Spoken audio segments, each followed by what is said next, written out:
Hello student, आज हम पढ़ेंगे चैप्टर 3 संख्याओं के साथ खेलना, प्लेइंग विथ नंबर्स। इसमें हम एक्सरसाइज 3.7 के क्वेश्चन सॉल्व करेंगे, क्वेश्चन नंबर 9 to 11। तो क्वेश्चन नंबर 9 देखते हैं। 4 अंकों की वह सबसे छोटी संख्या ज्ञात कीजिए जो 18, 24 और 32 से विभाज्य हो जाए। तो हमने इसी एक्सरसाइज के क्वेश्चन नंबर 4 में पढ़े थे।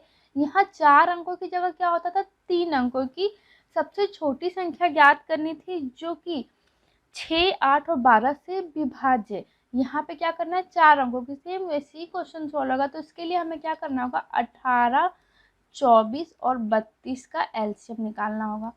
एलसीएम, तो हम इनका एलसीएम निकालते हैं। यहाँ पे 18, 24, 32, 2 से सबसे पहले डिवाइड करेंगे तो 18 9 बार में डिवाइड होगा और 24 डिवाइड होगा 12 बार में, 32 16 बार में। फिर 2 से डिवाइड करेंगे, 9 डिवाइड नहीं होगा, ऐसे ही आएगा। यहाँ 6 आएगा, यहाँ पे 8। फिर 2 से डिवाइड करेंगे, 9 डिवाइड नहीं होगा, यहाँ 3 आ जाएगा, ये 4। फिर 2 से डिवाइड करेंगे तो 9 3 2 आ जाएगा। फिर 2 से डिवाइड करेंगे तो 9 और 3 तो डिवाइड हो नहीं रहा, यहाँ 1। अब 3 से डिवाइड करेंगे तो यहाँ 3 आ जाएगा, यहाँ 1 1। अब यहाँ भी 1 चाहिए हमें, तो फिर 3 से करेंगे तो 1 1 1 आ गया। अब 18, 24, 32 का एलसीएम क्या आया, हम ये लिख लेंगे। यहाँ पे एलसीएम क्या हो गया, 2 इंटू 2, 2 कितने बार है, 5 बार, तो हम 5 बार 2 लिख लेंगे। 3 इंटू 3। अब इनका इंटू करेंगे हम तो 288 आएगा, 288।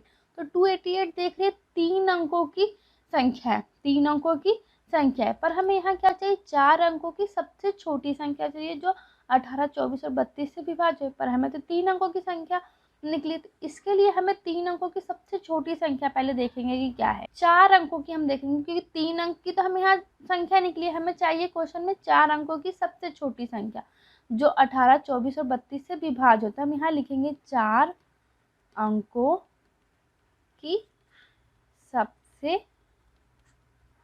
छोटी संख्या। 4 अंकों की सबसे छोटी संख्या क्या हो जाएगी, 1000। 1000 क्या है, 4 अंकों की सबसे छोटी संख्या। पर हमें चाहिए कि 18, 24 और 32 से वो तीनों विभाज्य। तो हम यहाँ देखेंगे कि 1000, 18, 24, 32 किसी न किसी एक से विभाज्य नहीं होगा, ये विभाज्य नहीं हो रहा है। तो इसके लिए हम करेंगे कि जो हमारा आया है एलसीएम, उससे हम 1000 को भाग दे देंगे। तो हम यहाँ भाग देंगे 288 से 1000 को, तो कितने बार में डिवाइड होगा, 3 बार में। क्या आएगा, 864, 864। यहाँ माइनस करेंगे तो 136 आएगा। तो हम देख रहे हैं कि 288 से विभाज्य करने पे शेषफल क्या बच रहा है, 136।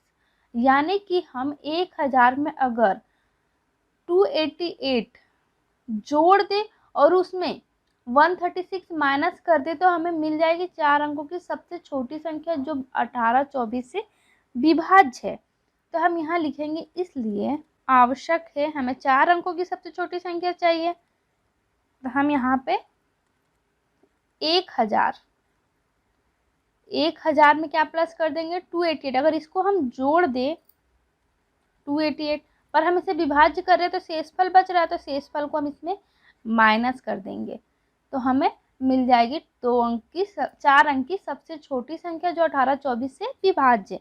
तो यहाँ 1000 ऐसे ही आएगा, यहाँ माइनस करेंगे तो क्या, 152। अब इनको हम प्लस कर देंगे तो 1152, 1152, जो कि 4 अंकों की सबसे छोटी संख्या है जो 18, 24 और 32 से विभाज्य। तो इस क्वेश्चन का आंसर यही हो जाएगा।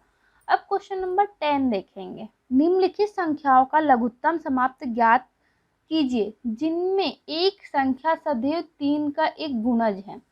प्राप्त लघुत्तम समाप्त में एक सामान्य गुण का अवलोकन कीजिए। क्या लघुत्तम समाप्त प्रत्येक स्थिति में दोनों संख्याओं का गुणनफल है।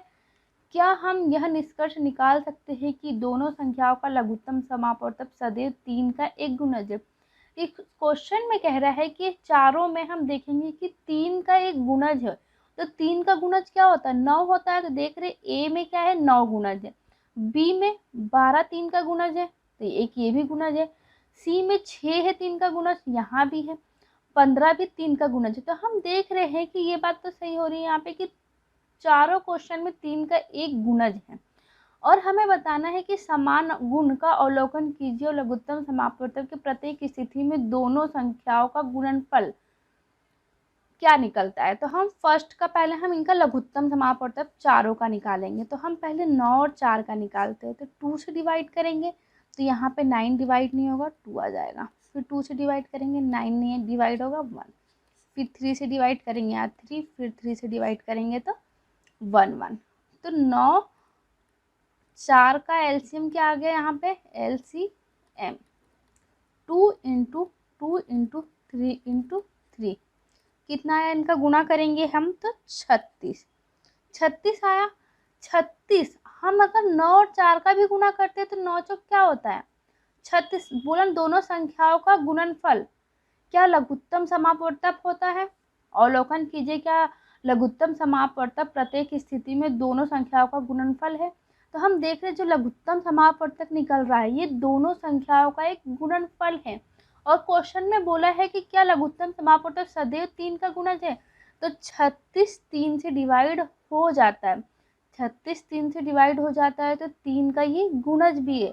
तो क्वेश्चन फर्स्ट में तो ये सारी चीजें शर्त नियम लागू हो गया। अब बी में हम देखेंगे क्या है 12 और 5 का। 2 से डिवाइड करेंगे तो 6 आएगा, 5 ऐसे आ जाएगा। फिर 2 से डिवाइड करेंगे 3 5। फिर 3 से डिवाइड होगा तो 1 5। फिर 5 से डिवाइड करेंगे तो 1 1। यहाँ पे क्या आ गया हम देखेंगे 2 और 5 का एलसीएम 2 इंटू 2 इंटू 3 इंटू 5। इनका इंटू हम जब करेंगे तो क्या हो जाएगा, यहाँ पे 2 दूनी 4 4 3 12 12 पंचे 60 60 आया।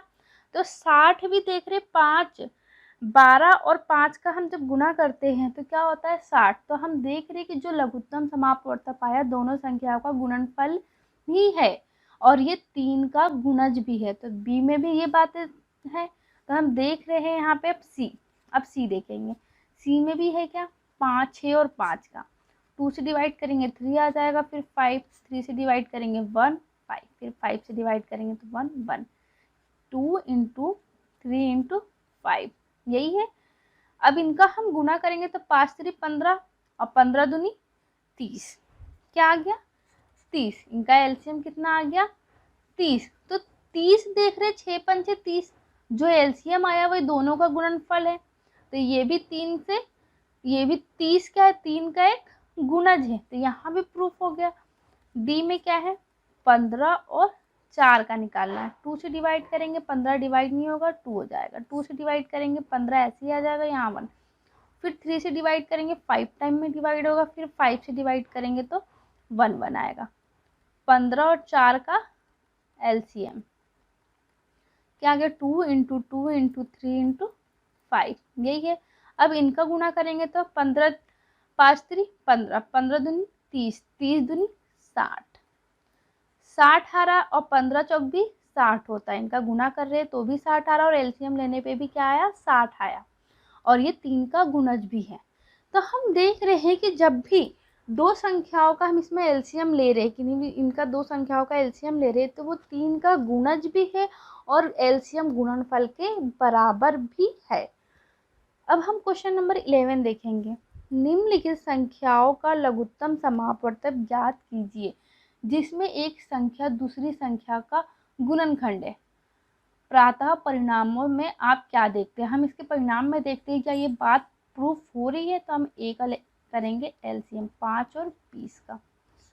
तो पहले हम इसे 2 से डिवाइड करेंगे 5 डिवाइड नहीं होगा, ये 10 बार में डिवाइड होगा। फिर 2 से डिवाइड करेंगे तो 5 ऐसे यहाँ 5 आ जाएगा। 5 से डिवाइड करेंगे तो 1 1। तो 5 और 20 का एलसीएम क्या आया एलसीएम 2 इंटू 2 इंटू 5। अब इनका इंटू करेंगे 5 दूनी 10 10 दूनी 20। देख रहे हैं कि इन दोनों में से जो बड़ा वाला है उसी के बराबर आ रहा है, उसी के बराबर आ रहा है हमारा परिणाम। तो क्वेश्चन में यही एक संख्या दूसरी संख्या का एक गुणनखंड है। तो हम देख रहे 5 क्या है, दूसरी संख्या का एक गुणनखंड है। तो हम देख रहे हैं कि जो हमारा एलसीएम आया वो एक संख्या का गुणनखंड है। अब बी देखेंगे, 6 और 18, 2 से डिवाइड करेंगे, यहाँ 3 आ जाएगा, यहाँ 9, फिर 3 से डिवाइड करेंगे तो 1, 3, फिर 3 से डिवाइड होगा तो 1, 1। 6 और 18 का LCM 2 × 3 × 3 क्या हो जाएगा, यहाँ पे 18, इनका गुना करेंगे तो 18 आया। सी देखेंगे, यहाँ पे हम सी में क्या है, 12 और 48, यहाँ 2 से डिवाइड करेंगे तो 12 6 बार में डिवाइड होगा और 48 24 बार में। फिर 2 से डिवाइड करेंगे 3 आ जाएगा, यहाँ पे आएगा 12, फिर 2 से हम डिवाइड करेंगे तो 3 ऐसे ही रहेगा, ये 6 आ जाएगा, फिर 2 से डिवाइड करेंगे तो 3, 3, फिर 3 से डिवाइड करेंगे तो 1, 1। तो 12 48 का LCM क्या हो गया, 2 × 2 × 2 × 2 × 3। इनका हम जब गुना करते हैं तो 48 आता है। तो देख रहे बड़ी वाली संख्या आ रहा है, एलसीएम लेने पे दोनों संख्याओं में बड़ा वाला आ रहा है, और 12 क्या होता है, 48 का एक गुणनखंड होता है। तो इस क्वेश्चन का आंसर हो जाएगा। अब डी देखेंगे, 9 और 45, 3 से डिवाइड करेंगे, 3 3 9, ये कितने बार में डिवाइड होगा, 15 बार में। फिर 3 से डिवाइड करेंगे 1 और 5 से डिवाइड होगा तो 1 1।